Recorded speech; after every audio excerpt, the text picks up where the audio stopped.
IFM News. IFM News. IFM News. Lokal.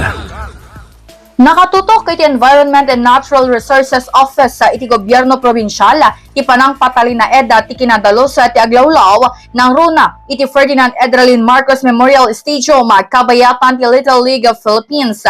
Inbatad ni Mr. Joji Jimenez, Environmental Program Officer, paset dayto iti selebrasyon ti Earth Month.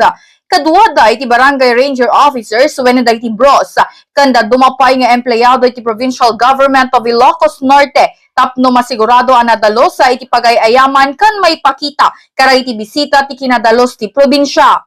Malaksid iti stadium agsursursurpay iti grupo kara iti daduma lugar tapno agpidot kan agsegregate iti basura. Patyon ni Jimenez nga wabaon na iti daytoy simple nga aktibidad kat maalukoy pay da iti tao nga gibasura iti umno a pagbasuraan na rona no makita da anadalo sa iti may sa lugar.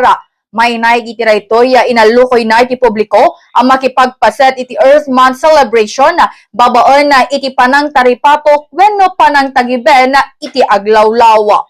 Para iti IFM News, Idol Bernadette Toledo, Tatak IFM. IFM News. IFM News. IFM News. Lokal.